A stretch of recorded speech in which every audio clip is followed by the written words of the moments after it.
Thank you for having me here today. You know, I'm here because a friend of mine and my editor, Ruth, invited me to speak here. And when she called me up and said, do you want to speak in front of the Type A executives? And I said, do you remember who you called? And she goes, yes. And I said, you give me an audience and I will talk. And she said, okay, you're right. So here I am. So thank you. You know that I travel a lot due to the nature of my work, and I travel internationally and nationally, and a lot of the times that I spend with people, groups like yours, and individually through my mentoring programs, people come up to me and ask this question that fundamentally is about the meaning of their life. And here's what I want to talk to you about today, because like me, I know that many of you and many of the people that you deal with, that you have to, whose lives you touch due to the nature of your work, are searching and looking for answers. And you know, when we contemplate this big question, it's the fundamentally bigger, even bigger question comes up. The cosmological question about the place where we live. We live in a place in the universe that is constantly expanding. And 95% in this universe is a non-matter. And 70% in the universe is the dark energy that's causing it to expand and accelerate in its expansion. And 25% of the dark matter is causing it to contract. So only 5% is the stuff that's visible to us. And it's mostly like what our programs in schools are set up for us to notice and putting our attention, only using 5% of our brain. And by the way, that 5% of our brain, to be neuroscientifically correct, is only on the frontal and left side of our brain. And we're using this language to explain our thoughts to ourselves. And it's also a very small portion of our brain that is involved in it. And so what about the 95% that's outside of that involvement? That 95% of that involvement is outside of our awareness. It's completely outside. So we're not even taught to use the 95% of our brain to utilize the internal, the connection, and the wisdom that is associated with it. And by the way, a lot of that is governed by the right side of our brain. But nobody tells us to put our attention on it. Nobody tells us that in order for us to succeed, we have to actually employ and create different parts of ourselves. And that creates balance. And I found what's interesting is that when I start working with people in a lot of groups and individually, I find that we always start from this position of balance, finding that position from within.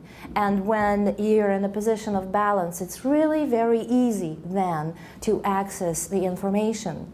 So what I want to offer you today is that you contemplate this question back in the quiet comfort of your home, in the quiet moment as you have it at night today. And as you sit in a comfortable chair and you put yourself in a very comfortable position and put your feet on the floor and put your hands on your lap. And you take a deep breath and exhale.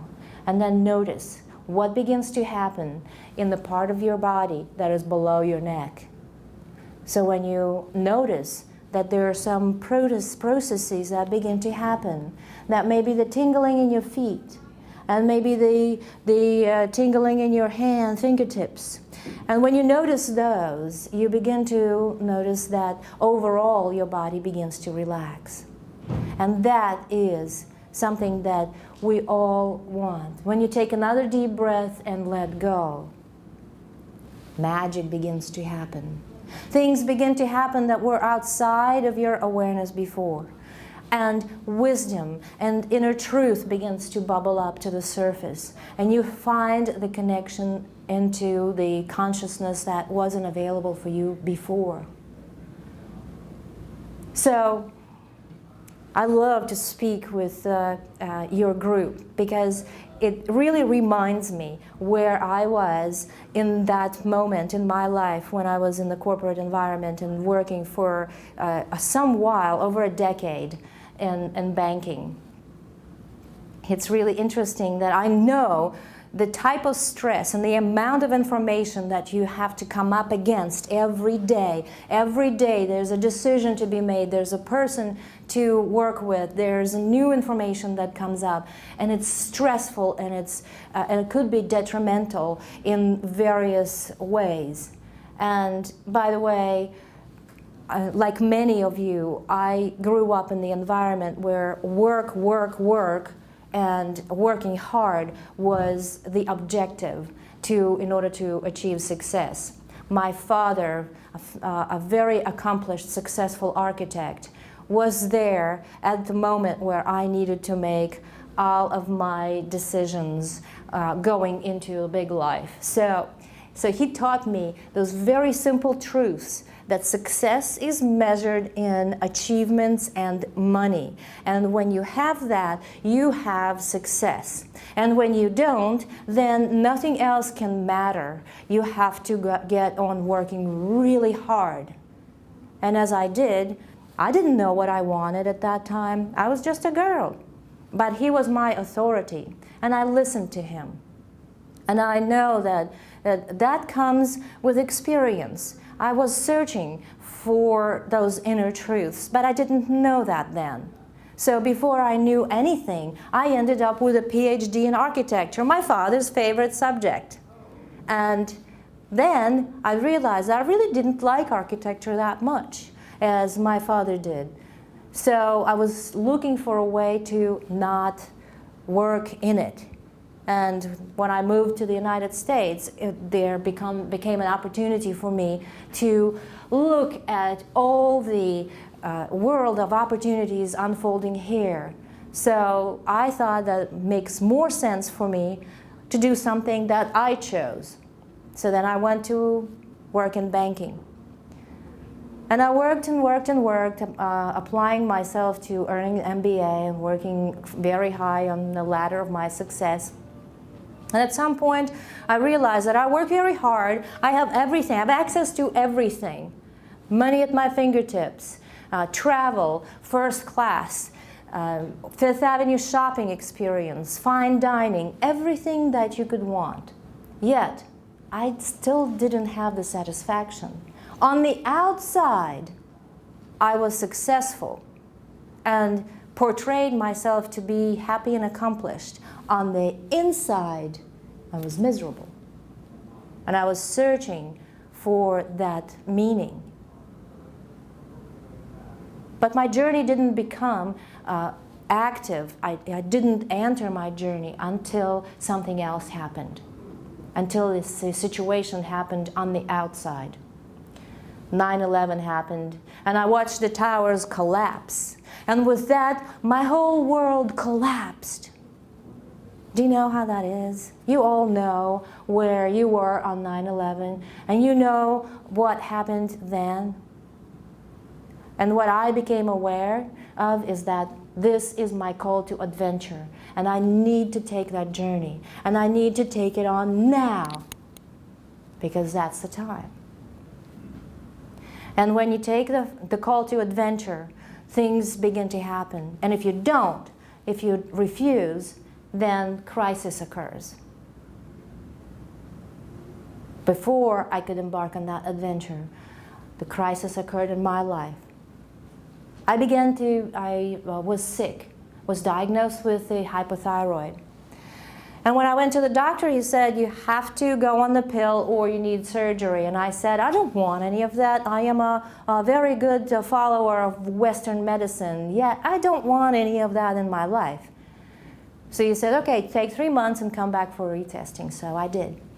And I took some time to begin to really embark on the journey. And I searched and searched and searched. There was that meaning there somewhere. There was that other path that brings satisfaction in some way. So, Master shows up in my life, as it often happens. When the student is ready, the Master shows up. So I learned some things, and there were quite a controversial things that I have to tell you. At the time, coming from a banking background, I couldn't accept it in my day, but I didn't care. And I began to walk around with my hands around my neck, because I was under the suggestion that this is something that you do when you create the big idea. A big idea that the universe is emergent, that it emerges and that it recreates itself, and nothing is said or written as it was said before. And then I began to experience that, the consequences of that. And of course, I wanted my life back, so I walked around with my hands around my neck like this. And I walked around and did all my stuff with that. And I walked down the street one day and I bumped into a colleague of mine from the days in banking. And she said, "What are you doing with this, holding your neck like this?" And I said, "Well, don't you know, it's a new method, and you create and embody that energy and emerge the different energy, and this energy is healing, and it moves into a sick spot in your body, and it heals you." And she said, "Girl, you lost it." So I didn't care. And I went to the doctor, and the doctor said my tests are normal. And I said, "How did that happen?" He said, "How did that happen? You tell me." And I said, "Okay, so I didn't do anything. I just, walked around with my hands around my neck, creating the different opportunity for my body. Just channeling and creating this energy that moves into me from the purity of the emergent universe and creates the healing in my body." And he said, "Go away. I don't want to hear anything from you again. Stop it. Move away from me." So I said, "Okay." But there I was outside his door thinking, and don't you know how that happens? When you're outside the door and you go like, "What just happened here? I don't know what happened, but something did." And I became aware, this awareness that comes into you that things can change. And there is a different path, a path where things work and where there is satisfaction along with success. So there I was thinking, I've got to share this with the world. This is enormous. This is something that needs to be shared with the world. And here's what I want to offer you today. The enormous creativity that is unleashed when you allow yourself to create, to be creative in that sense, from the position of balance, where the energy becomes creative within you and outside of you. When the magic begins to happen. That's what happened to me. Because as I embarked on the travel, in the journey of my own adventure, and you know what? There were challenges in it too. And no wonder why they call it the hero's journey and not the wimp's journey. Because there is going to be, there's a whole path, a whole string of challenges that need to be overcome. But you can do it. Because I did it. And it was interesting how things begin to happen. Magic begins to unfold. And here's what I want to offer you today, is that you experience yourself from your head down and get out of your head and get into your body and get out of your chairs and go out there and chase the rainbow and live. Begin to live and continue to live in the world of wonder and joy, and be grateful for the fact that you have a body to do it with. That's magic, and that's when magic begins to happen. And don't we all want a little bit of magic? And I thank you for this opportunity to letting me share this message with you. Thank you.